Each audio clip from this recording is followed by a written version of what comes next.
मलाई त खुसी लागिरहेछ नि, मलाई त खुसी लागिरहेछ होइन। अब यत्रो 8 वर्ष जसरी बितायो, अब त्यो त म र मेरो भाइ बाहेक अरू कसैलाई थाहा छैन। अब मलाई त के पनि फिल हुन्छ भने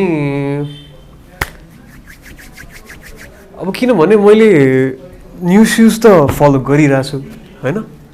यस्तो बेलामा अब कुरा कस्तो पनि आइरहेछ भने अब भिक्टिम चाहिँ हामी हो भन्ने कुरा मान्छेहरूले एक्नोलेज गरेको छैन। आई मिन अब उताबाट हजुरबुवाहरूले यसरी पेल्यो भन्ने कुरा हामीलाई चाहिँ कम्प्लिटली त्यो बाबालाई मात्र स्पटलाइटमा राखेको छ। अनि त्यो हेर्नु, म त सिधा कुरा भन्छु, म बिलिभ गर्छु कि मेरो ड्याड इनोसेन्ट हुनुहुन्छ। के आधार प्रमाण मिसिल खोलेर हेर्नु, मैले जे भनेको छु त्यो दिनको स्टेटमेन्ट त्यही लेखेको छु। मैले त्यही भनिदिएको छु, मसँगै हुनुहुन्थ्यो जुन दिन तोकेर तपाईँहरूले मलाई भन्नुभएको यो के अरे आम सरी त्यो एक्ज्याक्ट डेट चाहिँ मैले बिर्सेँ। अब 8 वर्ष अगाडि कुरा होइन। त्यो मिसिल खोलेर हेर्नुभयो भने बुवा हामीसँगै हुनुहुन्थ्यो, म र मेरो भाइ साँची भनेर त्यो दिनको हो स्टोरी अहिले भनिराख्यो भने त यो 2 घन्टा लाग्छ नि। अब अनेस्टली भन्नुपर्दा त हामी कस्तो खालको हो भने एकदमै डेज्ड एन्ड कन्फ्युज छौँ क्या हामी। मलाई त के फिल हुन्छ भने म 8 वर्षदेखि नै डेज्ड एन्ड कन्फ्युज छु र मलाई के गर्ने के नगर्ने थाहा छैन। अब मलाई मेरो बुवा आउनु थालेको न्युज त थाहा थियो अभियसली होइन। अब अब कस्तो अब त्यसमा एम्फसाइज गर्न त्यो नै छैन नि, किन इम्पोर्टेन्ट म लिन जाउँ कि नजाउँ कि। अब यस्तो कोरोनाको बेलामा कसरी अब साधन छैन मेरो। अब होइन अब बुवाको जेसुकै भए पनि हामीले जसरी भए पनि व्यवस्था त मिलाइदिइहाल्छु। अब म गएपछि मेरो भाइ पनि जानु पऱ्यो, म पनि जानु पऱ्यो। किन म भन्दा म चाहिँ के कम र होइन र, हामी सबैजना फ्यामिली हो। मलाई त्यो कोट्याउनै मन नलाग्ने त्यो हो कि मेरो लाइफको मलाई चाहिँ एकदमै बेसिकली भन्नुपर्दा चाहिँ आइ एम रियली ह्याप्पी। तपाईँले मलाई फर्स्ट नै सोध्नु भएको क्वेसन होइन। I feel like justice has been served है। किनभने भिक्टिम म र मेरो भाइ। मैले भन्दै ल मैले के अरे जस्टिस पाएँ भनेर मैले भने होइन त होइन। अध्ययनमा मात्र अब त्यस्तो पढाइ होइन। अब हामीले त सङ्घर्ष गरे हो, किनभने हामी एक्लै चाहिँ थिएन। अब मेरो भाइलाई पनि मैले त्यस्तो फिल हुन दिइनँ होइन। अनि अब म होइन मेरो सबै के भन्नु, अब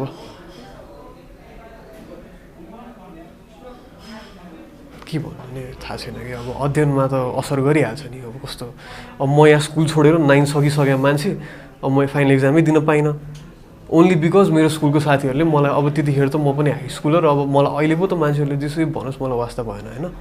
त्यतिखेर त म टिनेजर थिएँ। अब साथीहरूले तेरो ड्याडको त यस्तो भन्न थालेपछि म कसरी जानु स्कुल पनि धेरै ठुलो अफेक्ट भयो नि। भाइलाई त मैले ब्याक अफ द फेन्स राखेँ कि, उसलाई त्यो थाहै पाउन नदिएको भनौँ कि। अब जतिसम्म मैले सक्छु त्यतिसम्म चाहिँ मैले भाइको इमोसनली जति मलाई असर भएछ। अब किनभने मेरो भाइ पनि हिज अ रियली अब अहिले ठुलो हुँदै गएपछि मैले थाहा पाइरहेको छु हिज अ रियली स्ट्रङ क्यारेक्टर होइन। मेरो लागि पनि ऊ सहारा भएको थियो 8 वर्ष जसरी म उसको लागि सहारा भएको थिएँ होइन। हाम्रो कोही पनि थिएन, अब अहिले त बुवा आउनुभयो। अब everything will be all right भनेर हामी त्यसरी नै अगाडि बढ्छौँ होइन। सिम्पथाइज गर्थ्यो फेरि म त्यसरी ब्रटअप भएको थिइनँ। मलाई मन पर्दैन थियो, मेरो इगो धेरै थियो होइन। तर अब मान्छेहरूले सिम्पथाइज गर्थ्यो तर मलाई पर्टिकुलरली चाहिँ मन पर्दैन थियो। अब सिम्पथाइज नगरेको भए पनि अहिले म जसरी होइन यतिकै अब everything is fine and well भन्ने त्यसमा छु नि त। म त अब लौ न बित्यो जिन्दगी गयो भनेर, किनभने लडाइँ त अब हेर्नु न अहिलेसम्म पनि जारी नै छ भन्नु नै पर्यो। सरकारले फेरि पुनरावलोकनको निवेदन दिइसकेको छ। मैले अहिले पनि भनिहालेँ, मलाई थाहा छ मेरो बुवा इनोसेन्ट हुनुहुन्छ। उहाँलाई फ्रेम गरेको तपाईँहरू हेर्नु सरी त्यतिखेरको पुलिस फोर्समा पनि के अरे हजुरबुवाहरू कि, किनभने यो सबै केस त हजुरबुवाले नै हालेर फ्रेम गर्नुभयो जस्तो मलाई लाग्छ। सिन क्रिएट पनि हजुरबुवाले गर्नुभयो भन्ने लाग्छ। किनभने मैले लेखेको मैले भनेको अनुसार अब बुवा मसँग हुनुहुन्थ्यो हुनुहुन्न थियो के हो कसो हो कहाँ थियो के गर्यो, किनभने जुन त्यो घटना भयो भन्ने डेसम्म लिड गरिन्जेलसम्म पनि हामीसँगै दिन बिताउनु भएको थियो। किनभने उहाँको हरेक के कति बेला कहाँ कसो सबै मलाई नै थाहा थियो। अब हाम्रो बयानलाई चाहिँ इम्पोर्टेन्सै नदिएपछि त अनि वेयर्स द जस्टिस? किनभने 8 वर्ष त बुवाले बिताएको हो नि त। मम्मी त अब के भन्नु, अब अभियसली आई मिस हर होइन। तर अब मैले कुन अब एउटा मात्र पनि होइन, मान्छेको धेरै कमजोरी हुन्छ, मैले कुन चाहिँ के कमजोरी पोइन्ट आउट गरौँ मैले यहाँ। अब तपाईँ जस्तै बाबा निस्किसक्नु भएको छ, बाबासँगैको अब जस्तै नेक्स्ट स्टेप भावी जीवन कसरी अगाडि बढाउने के गर्ने भन्ने सोच बनाउनु भएको छन्। म हेर्दिनँ न्युज हेर्दिनँ होइन, त्यतिखेर पनि मैले हेरेको थिइनँ। तर अब अभोइडै गर्न नमिल्ने खालको सिचुएसन छ क्या, इट्स एभ्रिवेयर होइन। अब कसरी हेरेँ मैले, धेरै दुःख हुन्छ। अब नेगेटिभ स्पटलाइटमा आएपछि त obviously to the point social साइटहरूमा आएका सोसल भनौँ न मान्छेहरूले भनेका कुराहरू, एउटा कुरा आफ्नै आमाको हत्यारासँग अब कसरी बस्लान् ती छोराहरू भन्ने कुरा छ। यसको जवाफ तपाईँ कसरी दिनुहुन्छ? यसको जवाफ के हो भने हत्यारा जो हो त्यसलाई गएर खोज्नु पहिला सुरु होइन। त्यतिखेर म सानै थिएँ, मलाई बोल्ने मौका पनि पाइनँ, म बोल्ने त्यसमा पनि थिइनँ। ओके, अनि यो केसलाई चाहिँ एकचोटि रिइन्भेस्टिगेट गरौँ, मैले अघि भने जस्तै मिसिल हेरौँ, अनि त्यसपछि चाहिँ बल्ल यो क्वेसन सोधौँ भनेर चाहिँ म भन्छु। ओके, त्यसो भने तपाईँलाई मम्मीको हत्यारा अरू कोही नै थियो, कोही अरू नै छ भन्ने लाग्छ? कोही माथि शङ्का त्यस्तो व्यक्ति विशेष समूह विशेष?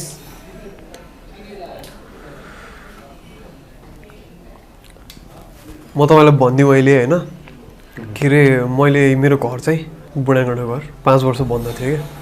हो त्यति बेला चाहिँ मैले खोलेर फर्स्ट टाइम अब यो हनुमान ढोका पनि सराएर रहेछ। त्यसपछि धेरै दुःख पायो त्यतिखेर पनि आफ्नै घर खोल्नलाई पनि होइन। अब यत्रो 7-7 फुटको झ्याङ रहेछ त्यहाँनिर, साइडको नर्सरीको दाइसाईहरूलाई बोलाएर त्यहाँनिर हेर्दा त भित्र किचनको ढोकाबाट हेर्न गएको सबै छरपष्ट कि अब किचनको त्यो पिठो चामल नुन सुन सबै भइभरि होइन। त्यो त भइहाल्यो, तर मैले एउटा एकदमै इम्पोर्टेन्ट डकुमेन्ट चाहिँ के भेटेको थिएँ भने त्यहाँनिर एउटा कन्ट्र्याक्ट रहेछ क्या, अनि लेनदेनको कन्ट्र्याक्ट रहेछ मेरो आमा र हजुरबुवा बिचमा। 1 करोड रुपियाँको रकमको त्यो पेपर मसँग अहिले पनि छ होइन। अब त्यो पेपर मैले भेटेपछि चाहिँ मलाई के सोचौँ के नसोचौँ जस्तो भयो क्या। एकतिर आफ्नो बुवा, एकतिर आफ्नो हजुरबुवा, अब को? त्यो डकुमेन्ट के हो, पेस गरे हो त, त्यही भएर त अन्याय भयो भनिरहेको छु त मैले। सबै थोक पेस गरे गएर हेर्नु त्यहाँ के पेस गरेको छ छैन भनेर म भन्छु क्या। इन्डाइरेक्टली यो मर्डरमा मम्मीको मर्डरमा बाबाको होइन बरु चाहिँ हजुरबुवाहरूको वा उतैतिरको समानता हुनसक्छ लेनदेनको कारणले भन्ने खाले आरोप लगाउनु भयो भन्न मिल्छ? म त्यसरी बुझ्न मिल्छ कि मिल्दैन?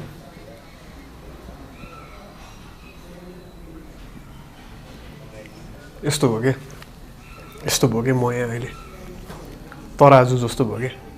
किनभने आफ्नै हजुरबुवा हो, त्यो पनि मलाई बिलिभ गर्न मेरो अगाडि जे एभिडेन्सेस अर यु नो फ्याक्ट्सहरू राख्दैछ त्यो अनुसारले यस्तो पनि भइरहेछ, बुवाको अगेन्स्ट पनि यस्तो भइरहेछ। त्यो म कसैको मलाई जे थाहा छ म फ्याक्ट्स त्यति मात्र भन्नु बसेको यहाँ। ओके, अनि बुवा नहुँदा त मुवासँग बस्थ्यौ,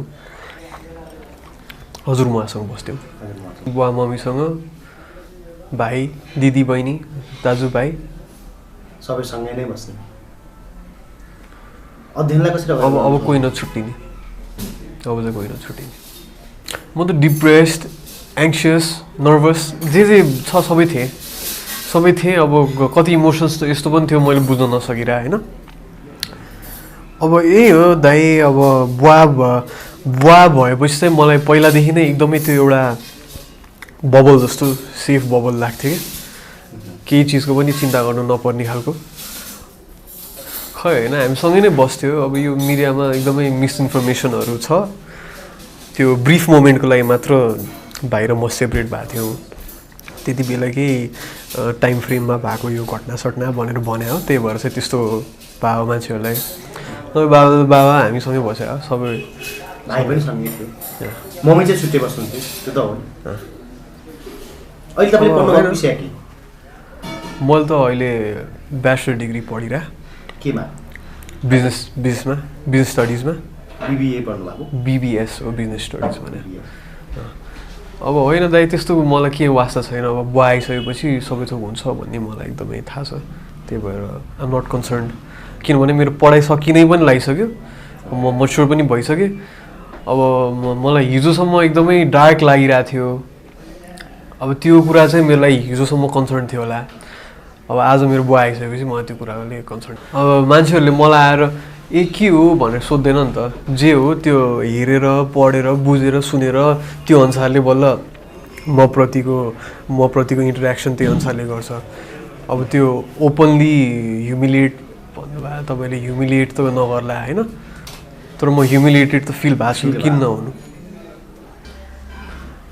आयो नि किन नहुनु तपाईँ जेलमै भेट्न चाहिँ बाबालाई भेट्न कति पटक जति जानुभयो होला कन्टिन्युसली गइरहनु भयो कस्तो भयो कति अब त्यस्तो कसरी गर्नु दाइ 8 वर्षमा कतिचोटि गयो अब त्यो इन्डियामा भइन्जेल चाहिँ जानु पाइनँ होइन त्यसपछि चाहिँ अब गइरहेको हुन्थ्यो बुवालाई अब भेट्न मन लाग्थ्यो होइन बुवाले पनि कहिलेकाहीँ फोन गर्सिन्थ्यो भित्रबाटै स्वर सुन्न मन लाग्थ्यो त्यति बेला जान्थेँ बुवा नभएपछि त कस्तो हुन्छ र एकदमै अँध्यारो हुन्छ अब आफ्नो अब मेरो हिरो मेरो सुपरम्यान अब मलाई गाइड गर्ने मान्छे मलाई सबै थोक दिएको मान्छे नै नभएपछि त अब मलाई त सबै थोक एकदमै यस्तो हरेक एभ्री इयर बित्दै जान्छ मान्छेहरूले भन्छ टाइम हिल्स भनेर होइन तर आई डोन्ट थिङ्क टाइमले हिल गराएको थियो मलाई Swayambhu international college everything time energy money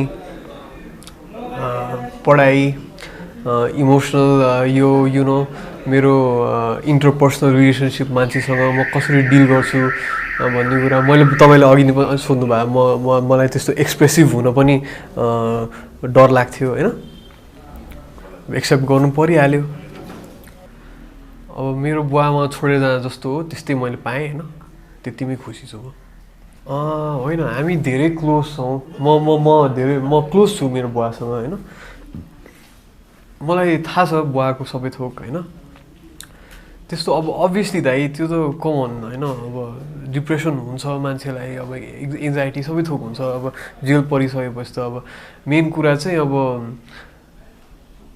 rehabilitate गर्नलाई राखेको तर इनोसेन्ट मान्छेलाई नै त्यो राखिसकेपछि त त्यो मेन्टली रिहेबिलिटेट होइन त्यो ठ्याक्क उल्टो अपोजिट चाहिँ भयो क्या ओके त्यो हेर्छ अनि थाहा भइहाल्छ नि मेरो त यही हो म कसैको किनभने अब एउटा साइड चाहिँ छ अब मैले ओहो ल बायस्ड भन्ला किनभने ए आमा भनेर अब ठिक छ के गर्नु त मेरो मम्मी अब गइसक्यो मान्छे फर्केर त आउनुहुन्न होइन अब यही हो अब you have to move on you have to figure out everything you can't just dwell in the past अनि या अब let's hope for a great future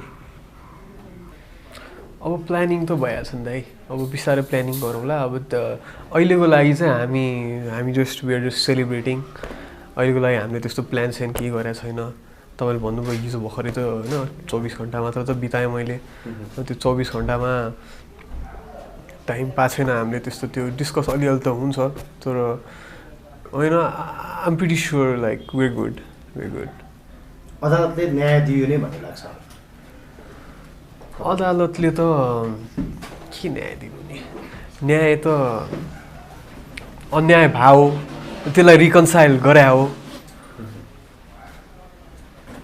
तर न्याय नै चाहिँ पायो त अलिकति अब ठिक छ मैले बुवा पाएँ अब न्याय चाहिँ पाएँ कि पाइनँ के भन्नु भाइ मिस गर्छु मैले पनि मिस गर्छु हामी सबै फ्यामिलीले मिस गर्छौँ अपराधी त खोज्नु पऱ्यो नि रिइन्भेस्टिगेट गर्नु पऱ्यो नि त्यतिखेरको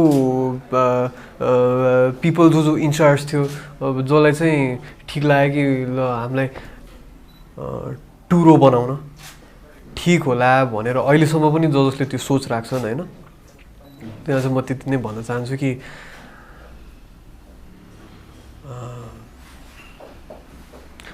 यु नो अब त्यही अब भगवान्ले हेरिरहेछ माथिबाट हाम्रो नेपाली जुडिसियरीमा फेथ नहुनु भनेको हाम्रो एज अ देश एउटा एज अ होललाई नै डिसरेस्पेक्ट गरेको जस्तो लाग्छ मलाई चाहिँ म्यानिपुलेट टु सम एक्सटेन्ट अब मलाई फ्याक्ट्स थाहा छ मैले यस्तो हो अब किनभने मलाई पनि कोही मान्छेलाई ब्लेम दिनु थियो अथवा त्यो मान्छे त्यो पोजिसनमा छ जब चाहिँ मैले ब्लेम दिन इट मेक सेन्स भनी त म पनि दिन्थेँ होइन तर मेरो लागि इट डजन्ट मेक सेन्स उहाँहरूको लागि इट माइट मेक सेन्स किनभने अब पहिलेदेखि खटपट के थियो कसो थियो कहिलेको के थियो होइन मलाई थाहा छैन लाग्छ नि अब त्यत्रो कन्ट्र्याक्टै भेटिसकेँ मैले मेरै अब भनौँ न अब त्यसलाई अब कन्ट्र्याक्टै मैले भेटिसकेँ अब छाप लागेको छ साइन छ सबै थोक त्यो कन्ट्र्याक्ट चाहिँ हजुरबुवासँगै नै थियो कि कोसँगको रहेछ हजुरबुवासँगै थियो हजुरबुवाको नाम थियो तर त्यो मेरो घरमा थियो कि त्यो मैले घर खोल्दाखेरि पैसा दिएको भन्ने थियो दिएको भनेर थियो 1 करोडको थियो 1 करोडको थियो त्यो बारेमा पछि हजुरबुवासँग कुरा गर्नुभयो कहिले तपाईँले यस्तो के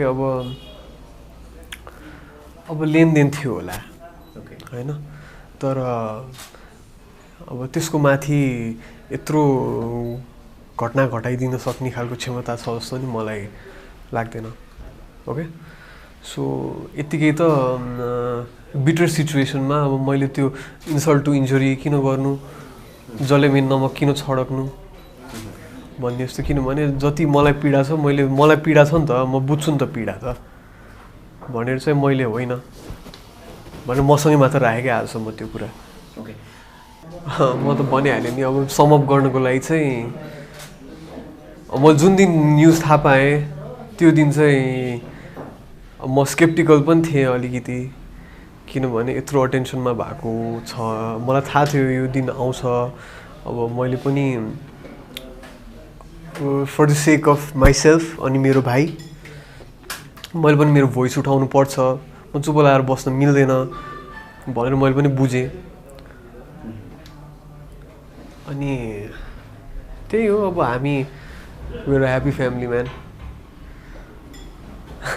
रियुनियन भएको छ होइन रियुनियन होइन हामी जोइन्ट फ्यामिली नै